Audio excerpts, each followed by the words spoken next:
Hoy vamos a analizar una idea que a primera vista parece sencilla, pero que lo cambia todo, Una de esas ideas que te rompen los esquemas, ¿verdad? totalmente.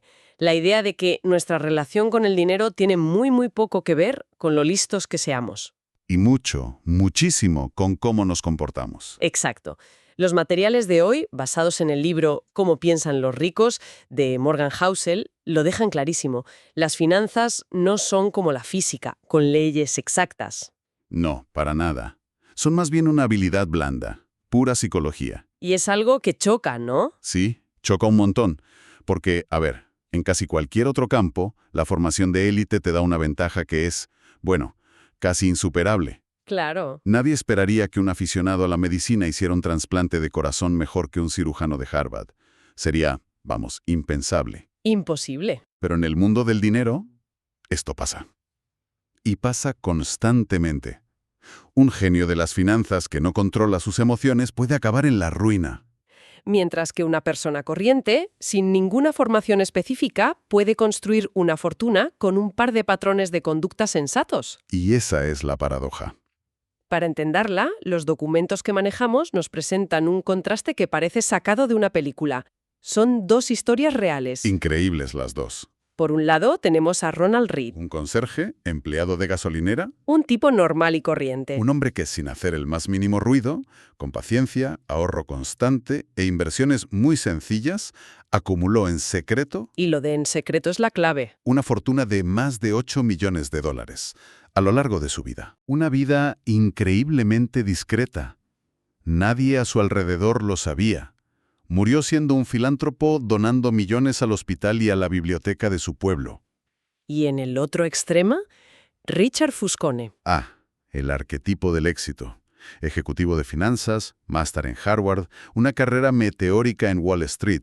Salía en las listas de los empresarios más exitosos. Lo tenía absolutamente todo. Todo. Y lo perdió absolutamente todo. Se declaró en bancarrota. ¿Y por qué? Por el exceso de deuda y una ambición desmedida. Perdió su mansión de 1.500 metros cuadrados, con sus 11 baños, 2 piscinas, 2 ascensores. Menuda locura. Es el conserje humilde superando al titán de las finanzas. Es una historia que, de verdad, solo parece posible en este campo. Y te obliga a preguntarte, ¿qué está pasando aquí? Pues ahí está la clave de nuestro análisis de hoy. Según los textos, todo se reduce a dos factores que a menudo ignoramos. A ver, Uno es el papel descomunal que juega la suerte, para bien y para mal. Y el otro, que es el más importante, es que el éxito financiero a largo plazo depende mucho más de cómo gestionamos nuestras emociones que de lo que sabemos de hojas de cálculo. vale, pues empecemos por una idea que me parece potentísima y que sirve de base para todo lo demás. El libro la resume en una frase: nadie está loco.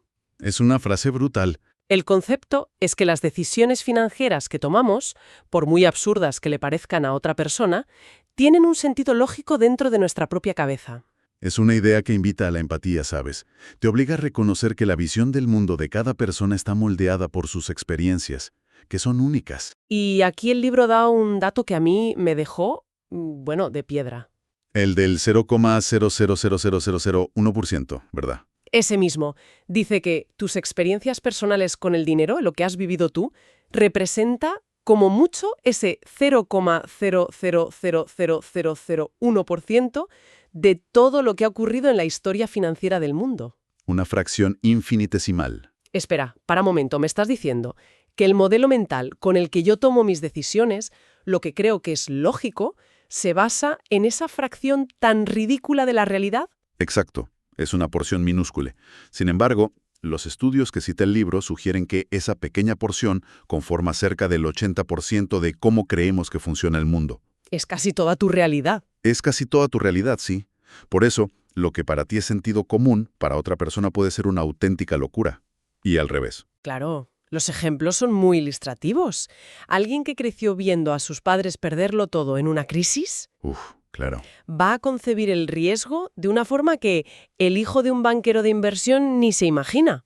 No es que uno sea más listo que el otro. No, es que han jugado en tableros completamente diferentes. Y no hace falta irse a extremos, ¿eh? Para nada.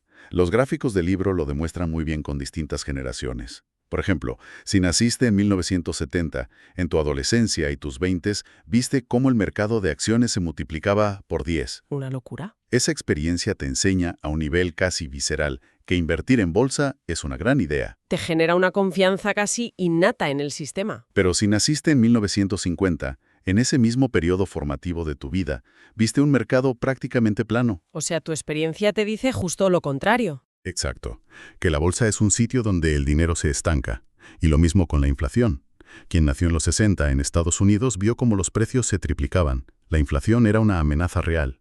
Y para alguien nacido en los 90. Pues un fantasma. Algo que estudias en los libros pero que no sientes en el bolsillo. Entonces, ¿esto significa que no hay decisiones objetivamente malas? ¿Que todo es relativo? Porque, a ver, gastarte el dinero de la hipoteca en lotería parece una mala idea, se mire por donde se mire. Es una pregunta excelente. El libro no dice que todas las decisiones sean igual de buenas. Dice que todas tienen una justificación desde la perspectiva de quien las toma. Y nos reta a entenderla. Vale. El ejemplo de la lotería es perfecto. Para alguien con un colchón financiero, gastar $400 al año en lotería cuando no tienes un fondo de emergencia es un disparate. Totalmente. Estirar el dinero. Pero el autor nos invita a ponernos en la piel de quien lo hace. Una persona con bajos ingresos para la que comprarse un coche nuevo o irse de vacaciones es un sueño inalcanzable ahorrando. Entiendo. Su lógica podría ser: el resto de la gente paga por lujos, por coches. Yo pago $400 por un sueño, por la única oportunidad tangible, por remota que sea, de acceder a ese mundo. Quizá no lo entendáis porque vosotros ya vivís ese sueño. ¿Visto así? No se trata de justificar la decisión, sino de comprender la motivación. Y esa motivación no es irracional, es profundamente humana. Nadie está loco. Entendido. Es un punto de partida que te obliga a ser mucho más humilde al juzgar a los demás.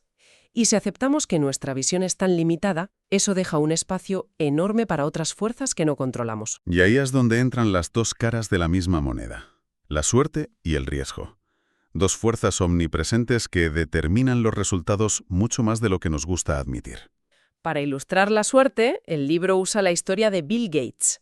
Siempre se habla de su brillantez, su visión. Y todo eso es cierto, por supuesto. Claro. Pero a menudo se olvida un golpe de suerte. Demencial. En 1968, de los más de 300 millones de jóvenes en edad de ir al instituto en todo el mundo, él fue uno de los aproximadamente 300 que fueron al Lakeside, un colegio de élite en Seattle. Y lo increíble es que Lakeside fue uno de los poquísimos institutos del mundo que, por una combinación de factores casi aleatorios, La visión de un profesor, una colecta de las madres y padres. estuvo un ordenador en aquella época. Un armatoste, un ASR-33 Teletype. El propio Gates lo llama una suerte de 1 entre 1.000.000. Quiero fue, tuvo acceso a una tecnología que casi nadie tenía y pudo acumular miles de horas de programación antes de ir a la universidad. Una ventaja de salida brutal. Pero claro, esa es solo una cara de la moneda. Y la historia que se cuenta para ilustrar la otra cara, el riesgo, es la que de verdad te deja helada. Es la historia de Ken Evans, el mejor amigo de Bill Gates en Lakeside. Uf. El libro lo describe como alguien igual de brillante, con la misma pasión, la misma ambición. Eran inseparables. Pasaban noches enteras programando. El propio Gates dice que tenían un plan de negocio, que estaban destinados a crear una empresa juntos. Podría haber sido el cofundador de Microsoft. Es la historia perfecta del éxito compartido, pero no fue así. No, porque Ken Evans sufrió el riesgo de 1 entre 1.000.000. La misma magnitud que la suerte de Gates, pero en la dirección opuesta. Murió en un accidente de montañismo antes de graduarse. Nunca pudo ir a la universidad, ni cofundar Microsoft, ni nada. Un suceso totalmente impredecible, ajenísimo a su esfuerzo o a su inteligencia. Y se acabó todo. Esta historia cambia por completo la narrativa del genio hecho a sí mismo, ¿no? Totalmente. Te das cuenta de que nada es tan bueno ni tan malo como parece. Cuando vemos un éxito descomunal, tendemos a atribuirlo todo al mérito, y cuando vemos un fracaso, a los errores. Pero es casi imposible saber qué parte es decisión y qué parte es pura suerte o riesgo. Y esta humildad frente a las fuerzas que no controlamos es la base de otro concepto clave: la diferencia entre hacerse rico y conservar la riqueza. Ah, que son dos habilidades distintas. Completamente distintas. Requieren mentalidades opuestas. ¿A qué te refieres con mentalidades opuestas? Hacerse rico a menudo requiere asumir riesgos importantes, ser optimista, buscar oportunidades y, como hemos visto, tener un golpe de suerte. Vale. Pero conservar la riqueza es otra historia. Requiere humildad. Ser consciente de que parte de tu éxito se debió a la suerte y que esa suerte se puede acabar en cualquier momento. Requiere una mentalidad de supervivencia. Casi de paranoia, sí. Tienes que protegerte del riesgo. El libro menciona el caso de Jesse Livermore, un especulador legendario de principios del siglo XX. Un genio absoluto haciendo dinero. Absoluto. Ganó y perdió fortunas de millones de dólares varias veces. Claramente era brillante haciéndose rico. Pero era pésimo conservando la riqueza. Exacto. Su historia demuestra que la habilidad para generar dinero no sirve de mucho a largo plazo si no tienes una mentalidad de supervivencia. Y es esa supervivencia la que te da lo único que realmente crea riqueza, que es El tiempo. El tiempo para que el interés compuesto, esa fuerza casi mágica, trabaje para ti. Sin supervivencia, no hay capital, no hay tiempo, no hay nada. Y hablabas de supervivencia, pero a veces el mayor enemigo de la supervivencia es una misma, ¿no? Esa incapacidad para decir basta. Has dado en el clavo. Eso nos lleva directamente al siguiente gran peligro que analiza el libro, el de nunca tener suficiente. La habilidad financiera más difícil de todas. Housel dice que es conseguir que la meta deje de moverse. Cuando ganas más, quieres más. Cuando tienes más, ves a otros que tienen todavía más. Y para ilustrar esta trampa, los textos nos recuerdan dos casos muy conocidos, Rajat Gupta y Bernie Madoff. Personajes que estaban en la cima del mundo. Eran inmensamente ricos, con un prestigio y un poder que la mayoría ni soñaría. Gupta, por ejemplo, tenía un patrimonio de más de 100 millones de dólares. Ya había ganado el juego. Lo tenían todo. Dinero, estatus, poder, libertad. Y sin embargo, lo arriesgaron absolutamente todo. Su libertad, su reputación. Su fortuna, todo por querer más. Un más que, objetivamente, no necesitaban para nada. No iba a cambiar su vida de ninguna manera tangible. Es una locura. El libro usa una frase que es demoledora. Arriesgaron lo que tenían y necesitaban por algo que no tenían ni necesitaban. Es una ecuación que no tiene ningún sentido. ¿Y qué lleva a alguien a eso?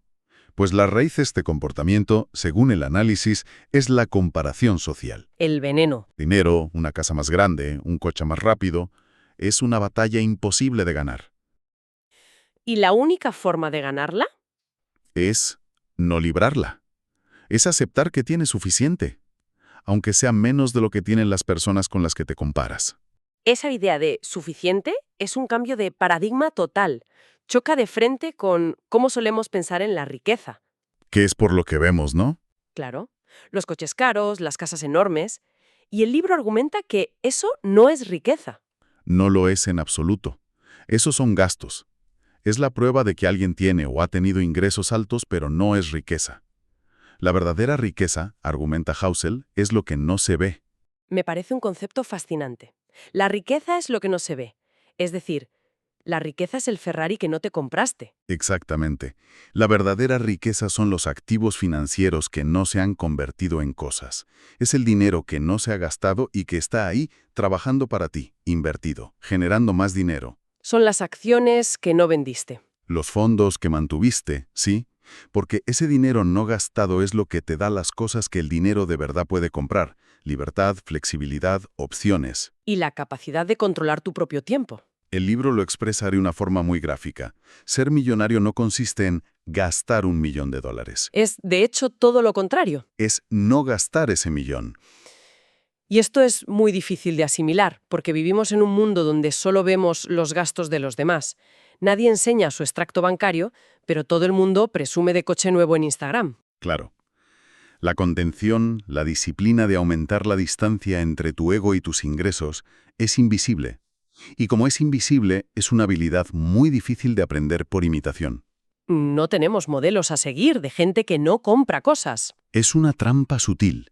Intentamos emular el éxito visible de otros que en realidad son sus gastos. Y al hacerlo, sacrificamos la construcción de nuestra propia riqueza invisible, la que de verdad importa. Y eso nos lleva al valor último del dinero según este análisis. No es comprar objetos de lujo para obtener la admiración de los demás. No. El verdadero valor del dinero es su capacidad para darnos control sobre nuestro tiempo. Poder despertarte un día y decir, hoy hago lo que me da la gana. Tener la flexibilidad de cambiar de trabajo o de esperar a que aparezca una buena oportunidad. O de afrontar una emergencia médica sin que tu mundo se desmorone. Esa es la mayor recompensa que puede ofrecer la riqueza. Entonces, si juntamos todas las piezas de este análisis tan detallado, lo que emerge es una visión del dinero mucho más humana, ¿no? Menos matemática. Mucho más. El punto de partida es que nuestras decisiones están marcadas por nuestras vivencias y que debemos ser empáticos con los demás. Después, entender que la suerte y el riesgo son fuerzas reales, lo que nos debe llevar a la humildad. Y esto nos conduce a la idea de que más importante que hacerse rico es sobrevivir. Mantenerse en el juego el mayor tiempo posible. Exacto. Y para sobrevivir es crucial definir qué es suficiente para nosotras, para no caer en la trampa de la comparación social. Lo que nos lleva a la última gran idea. La verdadera riqueza es invisible. Es el dinero no gastado que nos compra el bien más preciado de todos, el control sobre nuestro tiempo. Exacto. Es un círculo virtuoso. Al entender que la riqueza real es la que no se ve, dejamos de sentir la presión de gastar para aparentar. Eso nos permite ahorrar e invertir más, y eso construye esa riqueza invisible que a su vez nos da más libertad. Es un cambio de mentalidad que lo transforma todo. Completamente. Después de esta conversación, me quedo pensando en mis propias verdades sobre el dinero, esas ideas que siempre he dado por sentadas. El análisis de hoy nos muestra que todas esas creencias están modeladas por la pequeña porción de la historia que nos ha tocado vivir. Así es. Y eso nos lleva a una pregunta importante, una reflexión final para quien nos escucha. ¿Cuál es esa idea sobre el dinero que consideramos una verdad universal, pero que en realidad podría ser solo el eco de nuestra experiencia personal y única? Una lección que nos ha servido a nosotros, pero que no es necesariamente una ley para todos los demás.